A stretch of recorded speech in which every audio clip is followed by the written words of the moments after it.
and welcome to another of my series of conversations. My name is John Cornicello, and I go live on Mondays and Thursdays at 10 Pacific and 1 Eastern.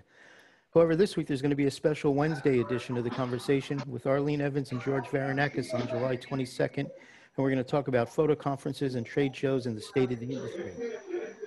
Today, my guest is photographer Jeff Dunas, who many of you know as the founder of the Palm Springs Photo Festival. Those in my age group also may know Jeff for the books he did in the early 80s, such as Mademoiselle, Voyeur, with beautiful women photos, and also his music photography, such as in State of the Blues. So let me introduce to you Jeff Dunas. Someone's got some sound going back there. Can we mute if you're not? Great. So Jeff, let's find out a little about you and the young photographer, and what were your influences growing up in the 70s and so.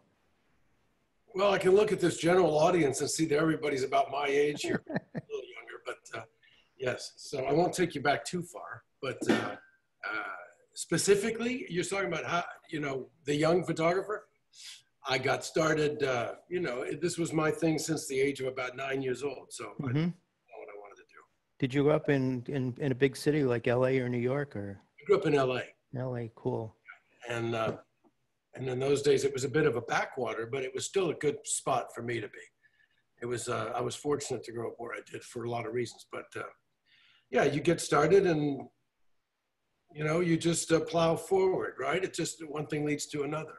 It was, I started getting my work published when I was 17, 18 years old. And, That's great. That was my goal, was to keep putting pictures in my portfolios, Yeah, were you doing big assignment work, or you was doing self-assignments and magazine stuff? What was your major I've almost direction? Self-assignments. I've always had a lot of assignments too, of course, but I think most of what I've done has always been self-assigned and sold afterwards, because I felt like, I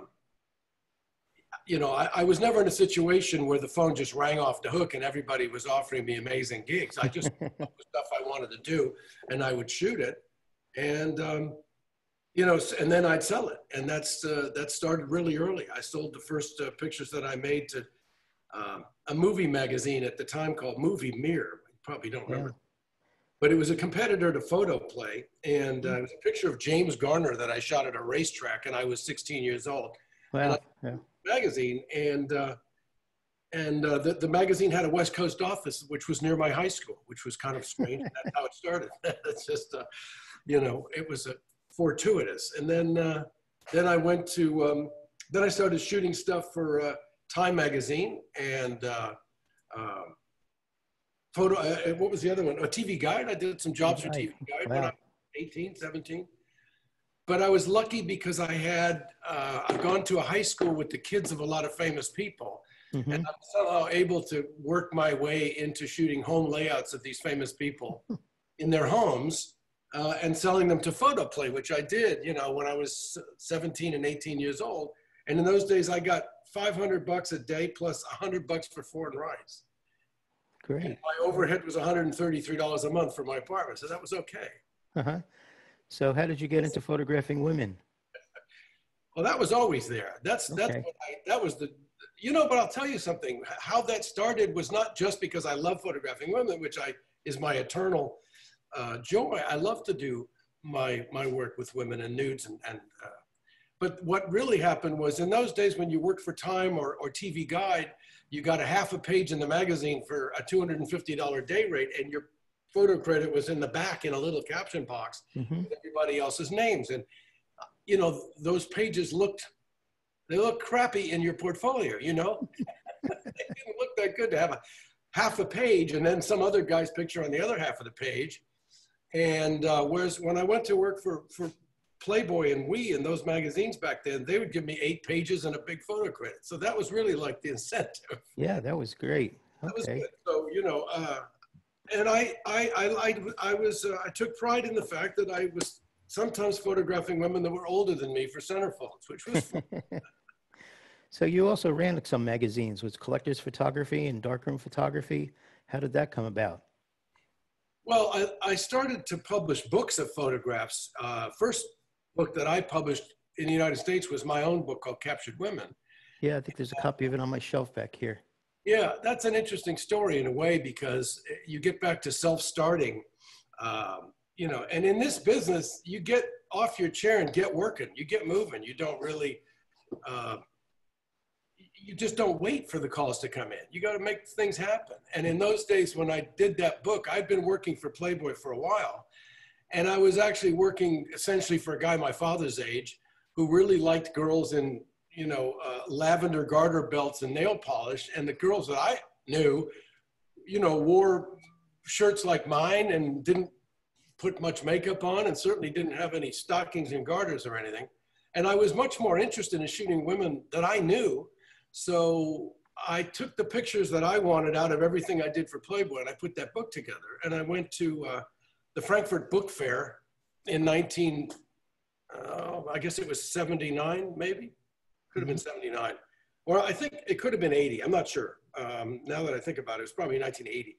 And I just showed it to every single book publisher in the international building.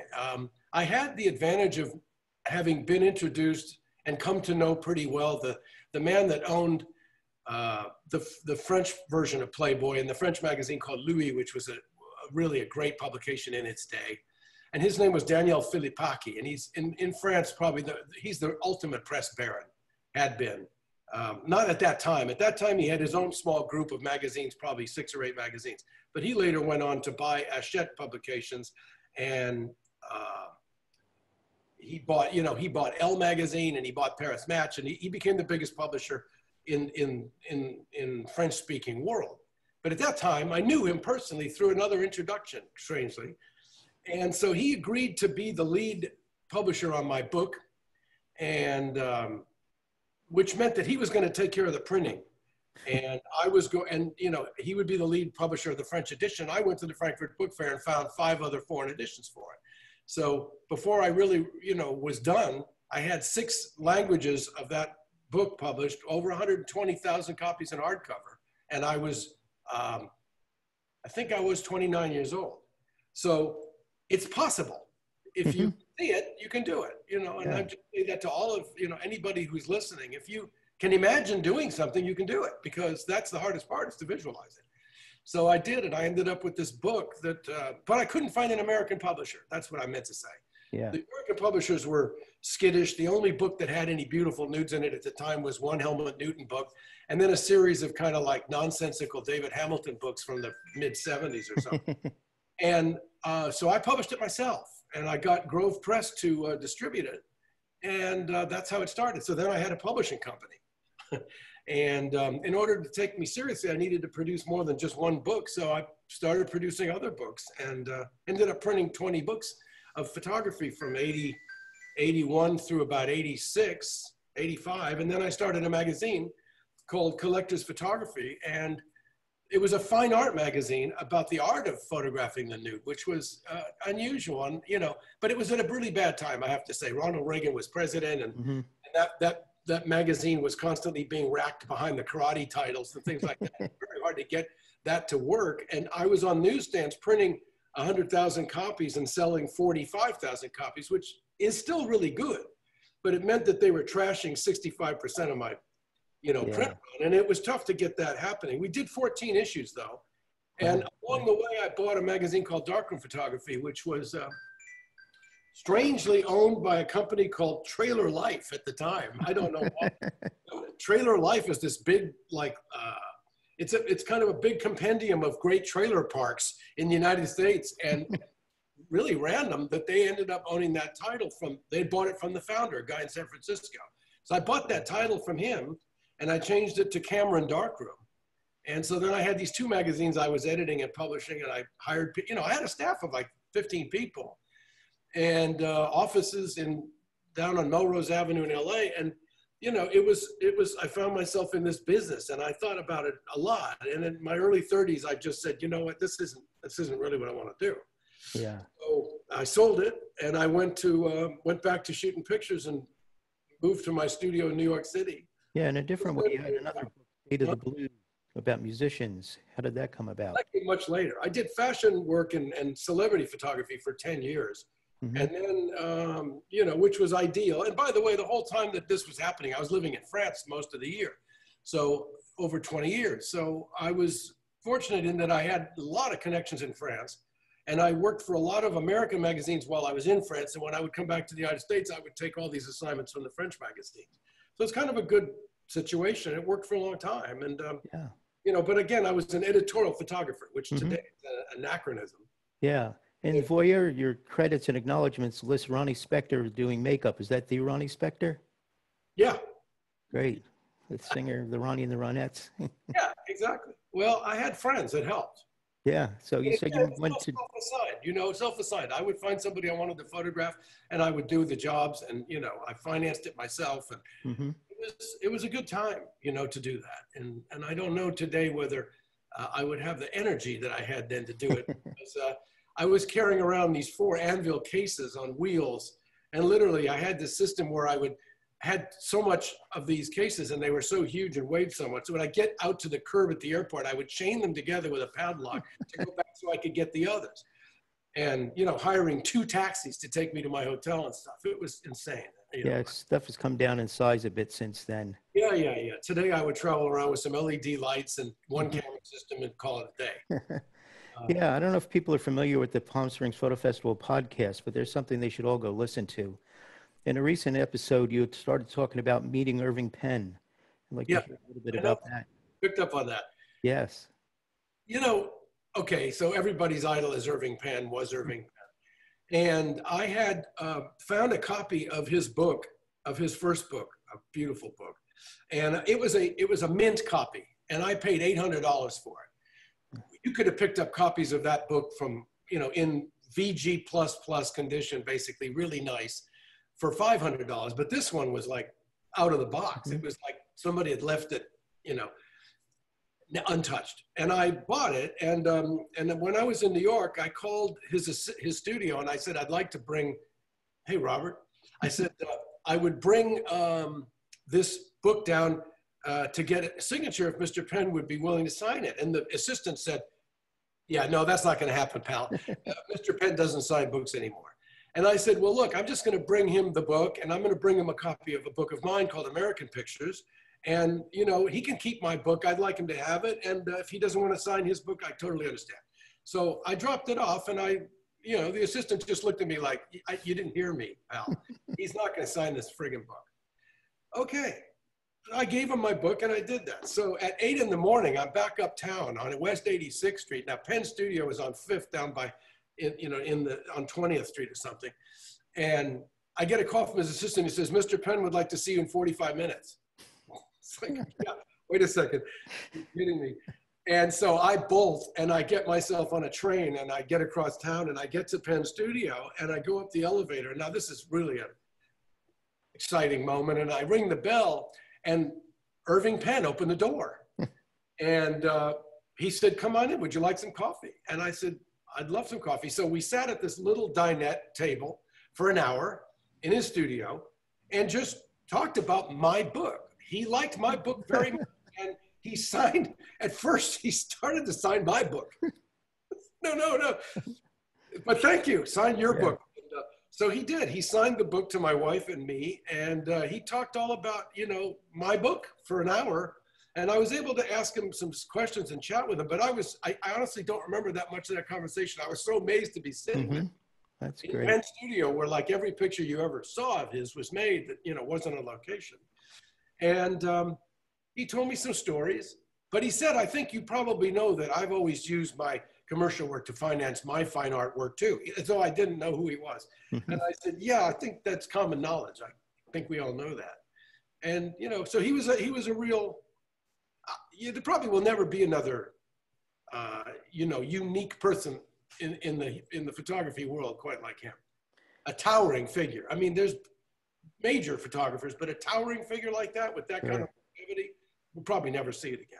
Yeah, a couple of years ago, I assisted Henry Lutweiler at Palm Springs, and he gathered us all together in New York to go see the Penn exhibit at the Met and brought one of Irving's assistants with him on that trip.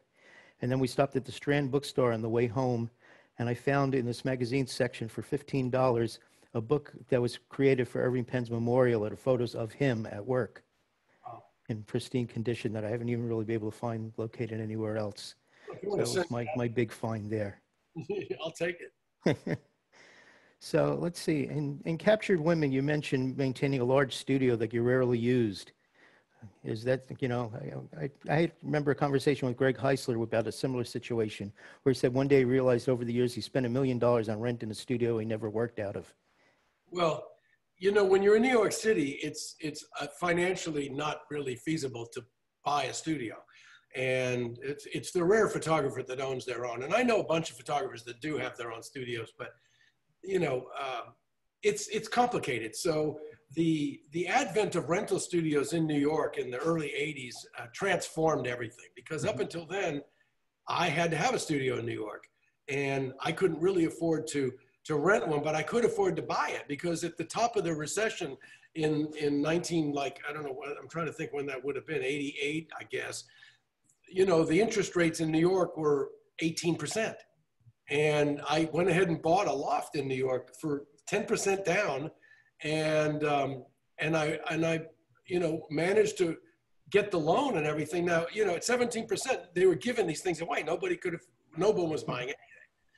And then very quickly, I was able to keep refinancing it down to 8%. I thought I was in a sweet spot at 8%. I was so. Sure. And you try to rent it to me. Yeah. I kept the studio for 10 years or 12 years, and I only ever really, I sold it, and I wish I didn't, but I sold it so I could buy the studio that I'm now in right now. And it turned out to be a blessing to own a studio, because it's true I don't shoot that much in it, because a lot of the work I did and do is on location. But there's something about having your own space without the stress of having to pay a landlord. I can come up with the money, to pay a bank, but to pay a landlord, that always really grated me. I just couldn't see how you could ever get ahead if every month you had to basically cart a whole bunch of money away and give it away. So, and I know that's not easy for everybody, because, a lot of us can't afford to buy a place, but I just found ways to buy it for nothing down and take back second, third trust deeds and just figure it out, because I figured the worst that could happen is I'll lose it. The best you can happen is to be Jay Maisel. The best that could happen would be the ultimate, the best. Yeah, that was quite an experience. The movie was great with you in it too. So it was fun. Jay's an amazing man. He was at the festival last year. Yeah, and it was an amazing thing. Him and Dwayne Michaels kept peppering each other with. I know that was a lot of fun. Is he still alive? Yeah, well, actually, Jay is older than Dwayne. And so they were, he was really lording that over Dwayne. He's a year older than him, but it was very fun. But I was very honored to show that film and to have to have Jay there with Stephen Wilkes, who did a terrific job making that film. Yeah, and if people have seen it like on Amazon and the DVD is out now, and the DVD has even more outtakes and more interviews with other people. So I'd suggest looking into that if you're really interested in it. No, it was a wonderful project, and I was sitting with Stephen Wilkes once in Dugal in a restaurant on 5th and on 17th Street. It's called Basta Pasta, and we saw Dugal over there. And if you don't know who he was, Dugal was the guy that started the first big custom lab in New York. Baldev.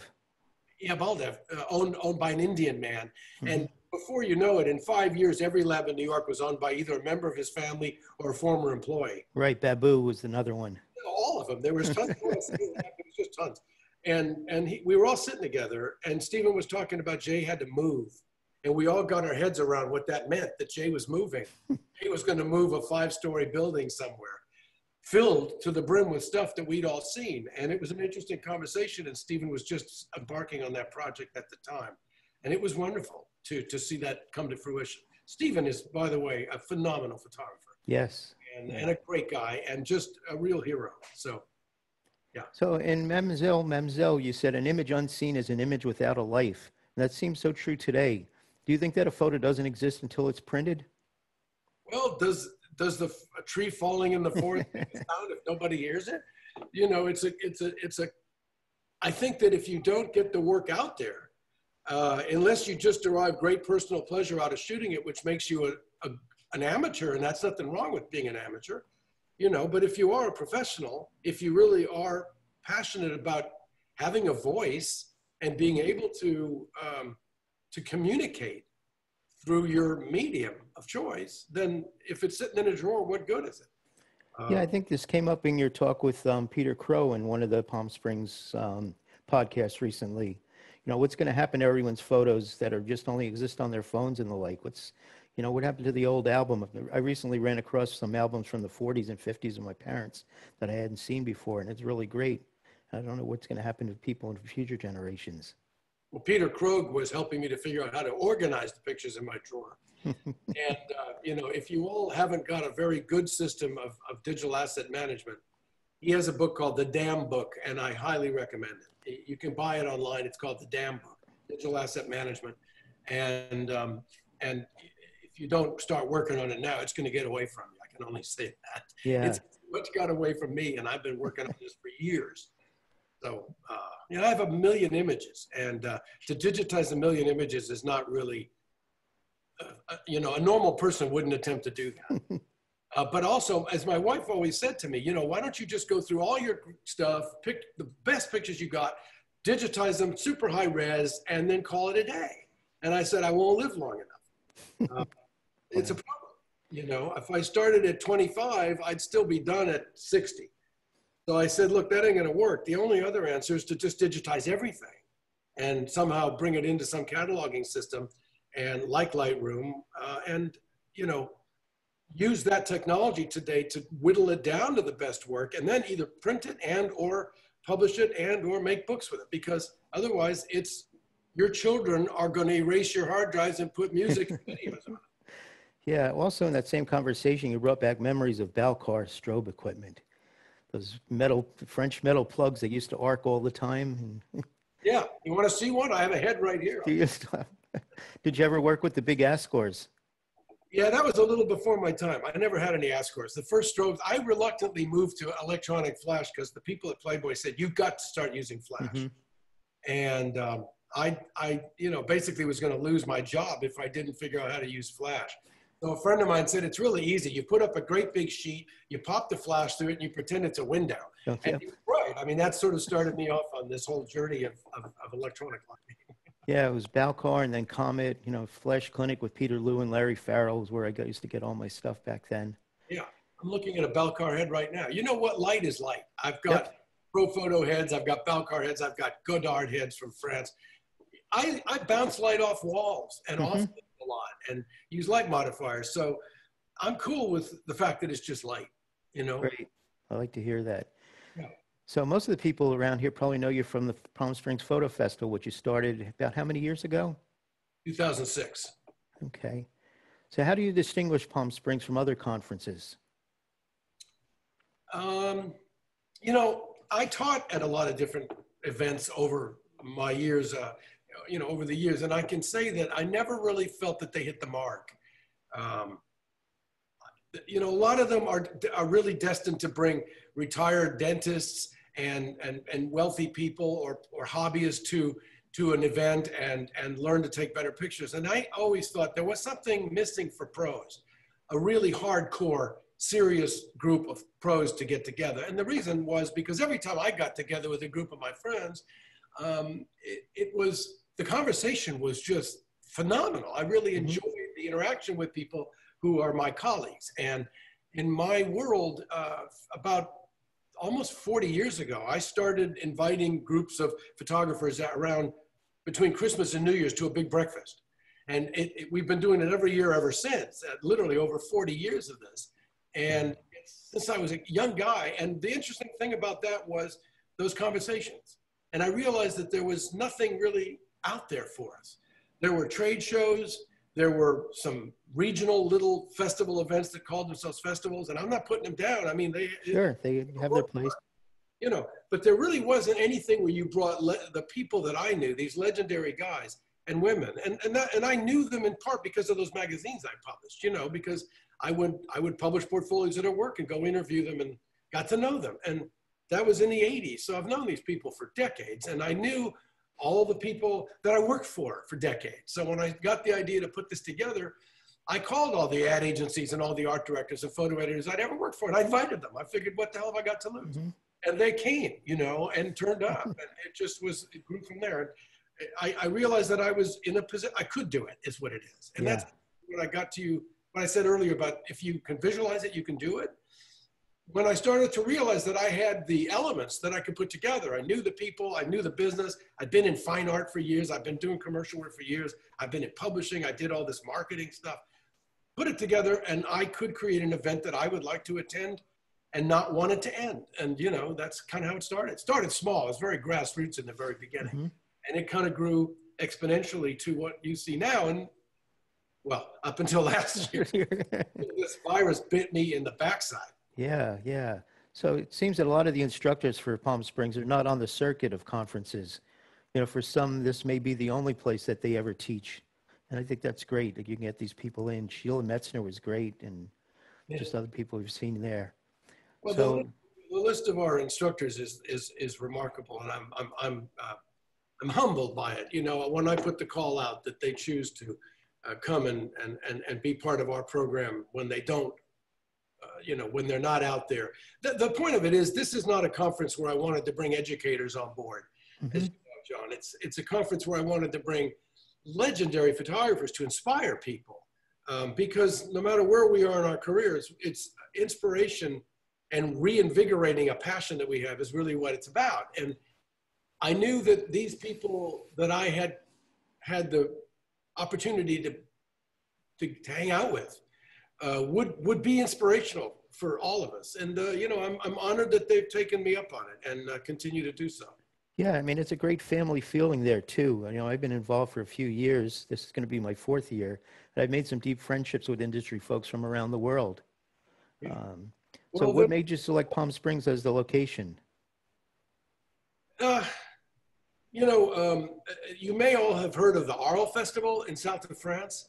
Mm-hmm. And the Arles Festival is the oldest photo festival on the planet. And it was started by a photographer called Lucien Clerc and 3 or 4 other folks, another guy called Jean Dunas and some others. And it was the same kind of thing. A bunch of people wanted to get together and show each other work. And this was the 50th year this year. And you know, it's all about exhibitions. So you go to Arles, and there are 70 major shows you can go see, which is absurd. But Arles is such an incredible old provincial town, and the exhibitions used to be taking place in all these unique buildings, old churches and cathedrals and old grain storage facilities from the Roman times and things like that. Amazing. And, you know, it's evolved, it's changed now, but it's gotten a little bit more industrialized. But the part about it that was so amazing was the opportunity to network with people and I don't mean in a promote yourself kind of way, but just to chance encounters with people, hang out, you know, run into people and visit with them and get to know them and realize you have a lot in common. And that was the element that I realized I could extrapolate that was missing in my profession here in this country. Yeah, that's great. And you also have these portfolio reviews at both Palm Springs and at Photo Plus. And what's different to me about these reviews is they're geared toward working editorial and commercial photographers. It's not just arts. No, it's about 60% commercial. And well, but the idea, to answer your question about why Palm Springs, when I was a kid, my grandparents had a house there. And I used to go down on the bus and hang out there and wreak havoc on the city. You know, because I was totally unsupervised and had wheels. I had bicycles, and I was just, you know, me and my friends would cause a lot of destruction and damage in our wake. We had a lot of fun, and I loved Palm Springs, and I realized that it was within 2 hours of a vector of 13 million people. And the vast majority of professional photographers that are not on the East Coast are in California and Texas. There's a lot in Texas, but vast majority California. So I realized that I could start it in Palm Springs. It offered everything. It offered a resort environment, great weather, really phenomenal architecture, mid-century. It's the largest concentration of mid-century architecture in the world, postmodernist. And I felt like it also had, as I said, it had all the charming little boutique hotels. We could all hang out at night, and it could be a really cool low-key place to do it. And that's why it happened. I could run it out of LA, but I could decamp, go down there, and take over Palm Springs for a week. There's no Karakia in LA. No, there's nothing like that. That's This would great. not have worked if I chose a Howard Manor in Illinois somewhere. Nothing wrong with Howard Manors, but it's an environment that's quite unusual. And it's great. Yeah, for people who haven't gone to the Palm Springs Festival, they might not know that they you know, a lot of places, a conference have 2 or 3 hour classes, but you offer 3 to 4 day workshops and really immersive with the photographer. Yeah, they're real workshops. They're the kind of workshops that I used to teach sometimes in Italy. They're you know, you get to become a family with a group of people and learn as much from the other attendees as you do from the instructor oftentimes. But you're going to get a chance to get into somebody's head. That's the key. We don't teach you techniques too much. It's not about learning how to take better pictures. It's much more about getting to the next level. And that's a very difficult conversation to have if you don't have the group of people on the same page. And it's about taking it to the next step. And so that means you want to understand someone's process. And so if I can get you in front of, you know, a rock star photographer, and you can spend 3 days to really start to learn and understand their process, then you can take from there something that will be of value to you, a real value to you. And that's the goal. And by the way, those instructors get something of real value from their attendees as well, as you know, John. So it's a win-win. And then, you know, these are not people that are on the circuit that need to augment their income by teaching or anything like that. And nothing wrong with that. These people are actually working photographers at the top of their games. And that's the interesting thing, is to try to get in their head and understand how they, you know, what is it that made their vision and their personality combined into this sort of combustion that created this opportunity for them, this amazing career to really put their word out there. And so we do that, and that's what it's about. And we also have a review program you mentioned, and that is a 20-minute one-on-one session with real key people who can either exhibit your work, publish your work, hire you, you know, and put you on the map or move you to the next step. And they're people in a very different mind space at Palm Springs when they're my guests than they would be if you went to see them in their offices in New York, clearly. Yeah, and then we have the symposiums and lectures in the evenings. I mean, we never sleep during that week. No, you can sleep when you get home. And parties and prizes. Yeah, the thing is that people our age are usually the ones that outlast the younger I know. And you've been putting together this no-fee slideshow competition with really wonderful prizes. How did that get started? And do you do all the work on that? I have a friend of mine named Chris Meyer, who you may have heard me mention from the podium many times. He's my friend and my engineer, and he's really like an amazing technician and really understands so many different aspects of computers and editing software and you name a piece of software and he knows it pretty well, like if not really well. Anyway, he and I started to work on that program in 2000. Well, he came along in 2010, but I had other people help me before. I always thought that having a contest should be free. I get that there's a place where if I send $25 in, I might get my work exhibited or win a prize. But my concept was, I wanted to have everybody send me pictures. I didn't want anyone to hold back because of, you know, it was going to cost them money to do. And particularly in my case, I wanted that content for the festival. Whereas most contests, it's not about content. They want to be able to put your work in front of great editors and a great list of people who are going to curate, judge your work, and it's an opportunity to get work and all those things. In my case, it's much more about it's much more about getting your work in front of all of those influencers and all those other photographers and start a buzz about you. And I didn't want anyone to hold back, and I wanted to get the work. So we decided not to charge any fee at all because I felt like they're already paying to be at the festival. If they're not coming, but they're just going to send this in, then it's something that we can possibly show at the festival. And I feel like, well, I don't want to have to, if anything, we should pay them, there should be a point where I would pay them to have, their thing. So in a way, they have an opportunity to win amazing prizes. They get, Canon has been always come to the fore, giving them a wonderful printer or a camera system or something amazing. And all of our other sponsors got on board, and we give away, it's an embarrassment of riches. It's unbelievable. It lasts for 20, 30 minutes to give the stuff away every night.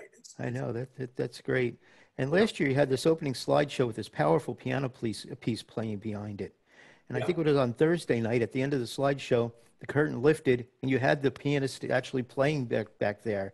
And that was a really strong emotional, I'll never forget that one, a magical time.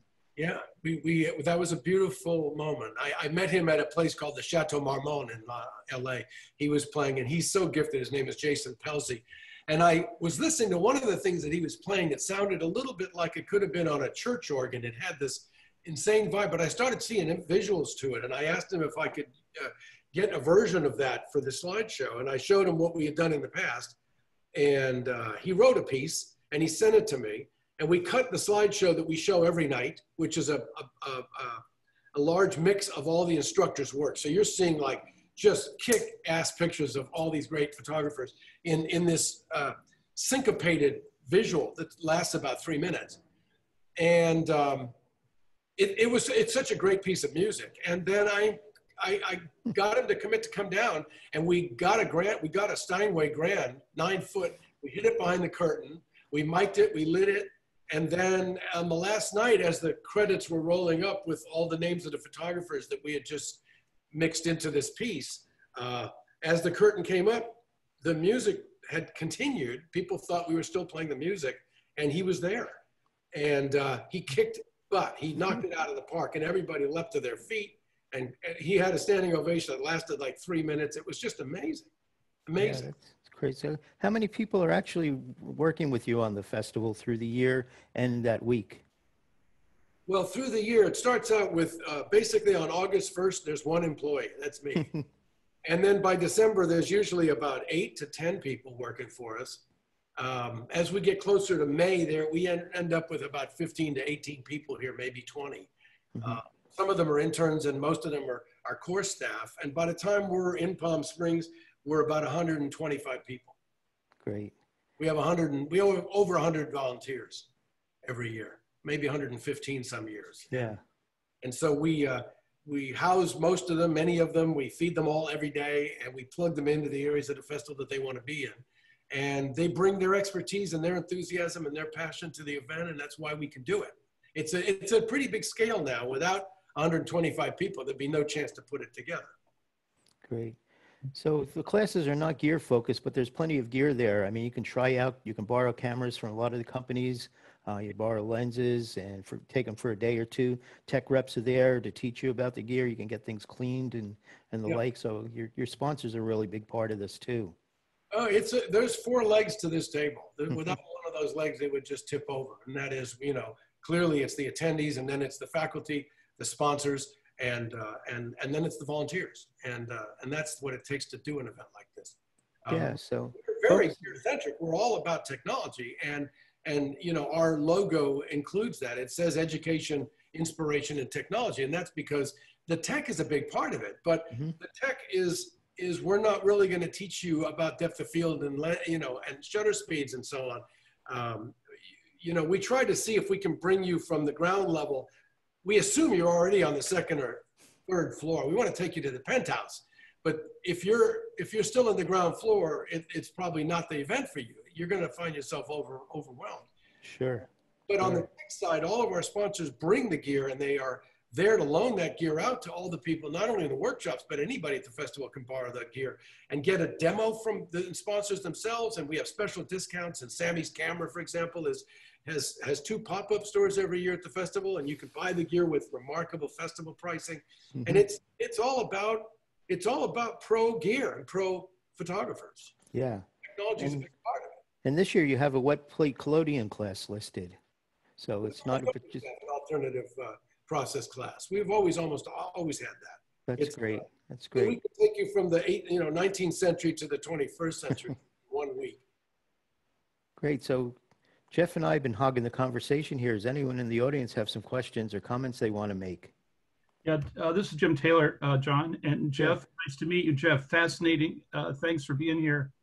Sure, I run a film festival in Seattle, and I just was curious how your festival has been impacted by the coronavirus lockdowns and what your plans are to sort of deal with that.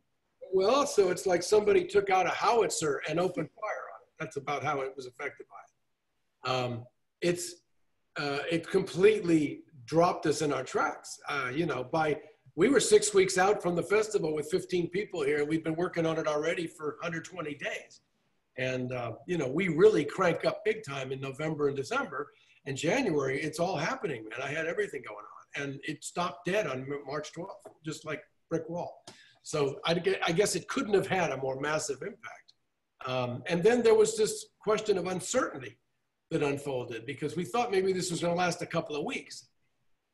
So what do? Well, clearly we had to take some measures, so we postponed the festival. And, again, Palm Springs is a place where there's a lot of festivals. There's a film festival and there's all kinds of arts festivals and there's the tennis tournaments. There's all kinds of stuff that happen. So for me to get my spot every year it took me years to have that position. It's like landing rights at an airport. If you're an airline, you need to have a place to land your plane. And I was able to move it to just outside of Coachella's dates in September, which for me was 6 months away. No problem, we'll be good by then. And hey, it'll give me a lot longer to work on the event, what the heck. And then it just became clearer and clearer that it wasn't going to be the festival as it has always been. So we're taking measures to bring as much of it online as we can. And this year we'll have all the reviews, the symposiums, and the seminars will be online, which is an easy enough transition. I mean, there's some complex technology to make it happen, but it's going to happen. And then, we had intended to keep the workshops on the ground in Palm Springs, but our governor has mandated that there can be no gatherings, period, done. And he doesn't say when we can do it again. So at this point, I'm 2.5 months out without a clear path to how it's going to look. So we'll see. It's every day's a new day. It's every day's Groundhog Day for me. I wake up and every day try to figure out what I'm going to be, what's going to happen and what's possible. And you try to parse the data that's coming out. And, now I look on the map of the United States and there's only 12 states left that aren't red, meaning that they haven't had a massive resurgence. California is back in lockdown. So it's very dubious or tenuous what we're doing. You think the one option is just to cancel it and do it next year, or is that not an option? Not an option. That's right. I can't cancel it. I wouldn't do that. There's a lot of people that, look, when you've been locked down for this long, a lot of us need to fire up again. And if there's an opportunity to get our portfolio in front of some people and to make some connections that, someday this will be behind us, you might as well use this time to get your work put together, your books together, meet some people, make some connections. If I can't offer you the in-person experience that we always do, the community itself, then we'll make it an online event. I'll do whatever I have to do to make it happen. Good, yeah. I like your attitude, thanks. I hope the Small Business Administration is listening. Yeah, any way I can help you with these things helping with the Zoom conferences or anything like that for the, hosting something for you, let me know. I don't think we're going to be able to use Zoom because Zoom doesn't allow us to have concurrent conversations. So there's other software. Yeah, well, I can learn the other software. Any way I can help you. No, I appreciate it, John. Sure. Well, that's it. You've been of help all along. There will be a way to do this, and we will. I'm going to have a team of magicians behind the scenes managing all these different concurrent things. And one of the things we are going to do is our homepage every day of the festival is going to be dedicated to 10 to 20 different events that you'll be able to click on and link into. Many of them live events and some not live, but still some interesting content and from all of our sponsors and faculty. So there'll be plenty to do. It'll still be an interesting 4 days. Great. John, could I ask something? Thank you very much. This has been really great. And I must say I'm not familiar. I mean, I've seen it. I've seen the advertisements for the festival, but now I definitely. Did I lose the audio here? No, I can hear you, Jeff. Oh, okay. Can you say it again, Gary? I didn't hear you. Yes, I have not attended the festival as yet. I've been familiar with it, but this whole conversation, I want to go. It does remind me very much of the old Ansel Adams festivals or workshops that he used to do in Yosemite. Right. And when I was very young, I believe I showed, sitting around a picnic table, showed my first portfolio to Mary Ellen Mark. So he had that same ability of gathering all these amazing photographers. So I definitely want to attend your festival. It sounds very similar, and they were, wow. Is it possible, if you're doing an online festival, is it still possible to sign up, or are you full this year? We have people signing up every day. We have people, we're getting refunded every day. We're in a place where it's very, it's an interesting yo-yo kind of existence I'm living. But yes, of course it is. And the current schedule is online. We're still showing that there are going to be workshops. I haven't made an ultimate decision yet because I'm waiting for Gavin Newsom, of course. But Gavin hasn't taken any of my calls. So I'm kind of, and he's the governor of California. Right. I'm hoping that John can get through to Gavin and get some information. I don't know. I'm up here in Seattle, so I'm going to throw a link into the chat for the Palm Springs Festival so you can. Yeah. Well, I thank you both for your time. It's been fascinating, and your stories are pretty incredible. Yeah, definitely check out the podcast too that Jeff's doing. Right. I will do that. Website. You go to the Palm Springs Photo Festival or go to iTunes and just type in Palm Springs Photo Festival. Okay. We have over, I'm trying to think how many now. Well, there's 32 podcasts, each of which have 3 interviews in them. So there's a lot of interviews, and like 35 interviews, about 50 hours of conversation. And it's really not question and answer. It's not like that. It's really me shooting the breeze with these people, and, so that you have kind of a little bit of that experience that I find so fun, and so they're fun. They're not just straight up. Definitely. And as you say, it is always so inspiring, those conversations. Well, I hope so. I mean, I've been told many times that, hanging out with some of my colleagues and I can be interesting conversations. So I thought, well, let's just do this, Yeah. And this is what I could do during these lockdown times, is at least try to put some things out there to keep people, interested and provide an opportunity to have some fun and inspire people, maybe. Just like John does. That's great. what I'm trying to do here, the same sort of thing. This all started with COVID thing too, where they said, you can't shoot photos anymore. You can't have anyone in your studio because I'm working at home studio. It's like, what do I do? Oh, there's this thing called Zoom. Good. I'm going to call all my friends and just start asking people to come talk. And these conversations are really keeping me going and hopefully helping other people along too. Definitely. Very much. I think it also has that huge advantage that people like me in Scotland can get involved with things that you just wouldn't normally get to be at. So, the idea of a lot of these things going online is just brilliant. It's getting late for you, Martin. No, we're still 7 o'clock at night. We're fine. Oh, there you are. Where in Scotland? Oh, way up north in the Cairngorms. You're a Highlander. Yeah. Good. We watch Outlander, so then we know all about it. I finally got to visit Scotland last year. Got to go to Edinburgh and Glasgow. That was a great trip. Good. Yeah. My wife hiked the Highland Trail, and then I met her after her hike. Yeah, you had a podcast to do. Well, good. If there's, happy to answer any other questions. Yeah. I know I'm keeping you almost an hour here. Jeff, how was it that you ended up going to France? Was it Paris? How did that all come about, and how did you spend your time there? What did you do? When I was 20 years old, I went to France. I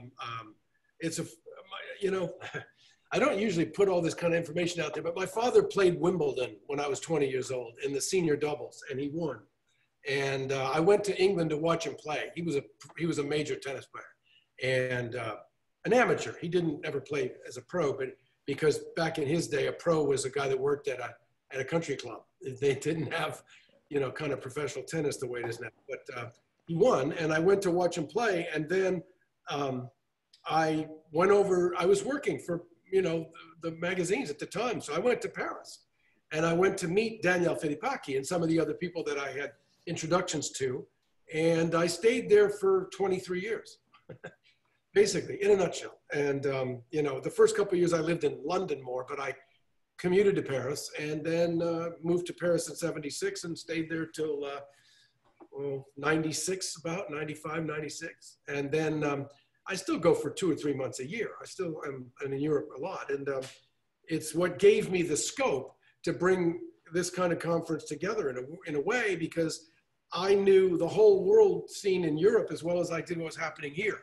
And as a result, I was able to bring a much greater breadth to what I was doing here at the festival. And so, you know, it all comes to play somehow, but that's what it was. I lived there for all those years and worked based out of Europe. The magazines, when I used to publish them, I was still living in France, but I would come back here to do the press runs. And, you know, I had an office here and a company here, and I commuted, and it's just where I wanted to live, you know. I had the studio in New York and this little apartment I lived in Paris, and I lived in the apartment in Paris most of the time. Yeah, that's what it was. And, you know, you can't, I hate to say this because I sound like one of these old people that used to talk to me about how great it used to be there. And glad you're here now because it's nothing like it once was. And I'm sure that, but in the 80s, I have to say it was the most invigorating place on planet Earth for me, and New York. But New York was America and I was American, and it wasn't that exotic to me to be in New York. Whereas being in Paris was just every day was amazing, you know, to me. And so I made it my home. That's kind of what it was. Great. Well, we're coming up on the top of the hour. So does anyone have some last minute comments or questions they want to ask Jeff while we have him here? This will be a real tough one because I know he's going to say there's so many. What would you say are the absolute top highlight moments of the photo festival for you over all these years now? You know, there's highlight moments with each one. Literally incredible moments at each one. I don't know if you know, I mean, one of the highlight moments for me was when I raised the curtain up on my friend who played the piano because I saw 433 people just leap to their feet and have you know, crying basically with a standing ovation. And yeah, I was sitting next to Peter Hurley, and you know how loud and excited he can be when the curtain went up, he just jumped and screamed. And yeah, people were ballistic. And I was thinking to myself, while it was happening, I was on the stage watching this happen and seeing the sea of people do this. And I was thinking, how come they don't jump to their feet and cry for 4 hours like this? I mean, for 4 minutes about a photograph. Why isn't it about a piece of music? We'll do that. So really, music's the real language of the people. And then I say image making might be right up behind it. But you could see the difference. Do you play music yourself? I used to say I played CDs, but I don't even play CDs. I will say that was an extraordinarily dramatic moment. You really had to be there. It's like when you say you have to see a photograph in print, you have to have been there. Just a recording or something of it otherwise would not have been the same. Yeah, it was an experience. And the piece of music was feverish pitch and full out. This was not a little melodial. This was a piece of music that was full out, amazing. And Jason Pelzy, you can hear the music, what he does at Jason Pelzy Music on Facebook and or Instagram. It's worth listening to. Pelsey. He's a guy with an amazing talent and a breadth. And it's the kind of music I really dig listening to, I have to say. Anyway, but there's highlights in every festival. You know, having some of the people that I've had, having Mary Ellen Mark give the last workshop and lecture of her life at the festival, and what she overcame to be there to do it, and the dedication. I mean, I was literally in awe of that woman. And I'd known Mary Ellen for 30 years, and I always had respect for her, but this was something to a new level. Because I've had other photographers cancel at the last minute. Oh, I got a big gig, I can't make it, or something's come up, or, you know, I had Larry Fink actually cancel at the last minute because I wouldn't give him the extra 15 minutes I gave Dwayne Michaels, which was such a shock to me. And yet Mary Ellen Mark, knowing that she was requiring blood transfusions on a daily basis, said, I'm coming. I said, I'm gonna do this. This is what I do. I'm not letting this hold me back. And she came out and we had a special clean room at a hotel for her, and we had special food for her, and she went every day to the Eisenhower Hospital for a blood transfusion, and every day came back and met with her students. And she gave a lecture that blew away everybody. She was the only one that kept to the time schedule. She was precise, she was perfect. And, you know, and we had some real serious heavyweights that year. And, you know, Mark Seliger was there that year, and so many people. You know, every year we have so many amazing photographers, and those evening presentations are something I'm so proud of, you know, to be able to bring that work to the people and to see the reactions and the inspiration that, you know, you can just feel it in the room. So there's a lot of highlights. Every one. I just put a link to the Facebook group for Palm Springs Photo Festival because I think in the video section there you have a number of the symposiums available for people to watch from previous years.